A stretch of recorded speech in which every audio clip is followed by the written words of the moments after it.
तर हा व्हिडिओ आहे तो भोगी दिवशीचा आहे. तर खूप दिवसांनी व्हिडिओ पोस्ट केलेला आहे आणि गॅप पण आपल्या व्हिडिओमध्ये खूप पडतो आहे. तर आता इकडे बघू शकता भोगीची भाजी ही अशी होती.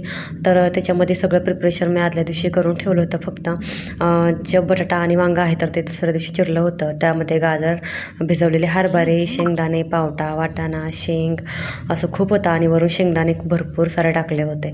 बघू शकता छान असं सर्व मिक्स करून घेतलं आणि परत हे स्वच्छ 2-3 पाण्याने धुवून मी परत कुकरमध्ये शिजायला ठेवलं. तुम्ही ही भाजी डायरेक्ट पण बनवू शकता, पण कुकरमध्ये एक शिट्टी टाकली आणि कुकरमध्ये एक शिट्टी आणली ना तर भाजी पटकन शिजते आणि नंतर फक्त परतली तरी चालते. आता शिजताना मीठ टाकायचं जेणेकरून सर्व भाज्यांमध्ये मिक्स होईल आणि कुकर लावून घेतला आणि एक शिट्टी करून घेतली. तर आज होती बाजरीची भाकरी, त्यामुळे पीठ आदल्या दिवशी 1 किलो असं दळून आणलं होतं. तर आता याचा व्हिडिओ आहे ना पुढचा भाकरीचा आणि भाजीचा, तो माझ्याकडून राहून गेला होता. आता भोगीच्या भाजीमध्ये मी शेंगदाण्याचा कूट आणि कारळ्याचा कूट टाकते.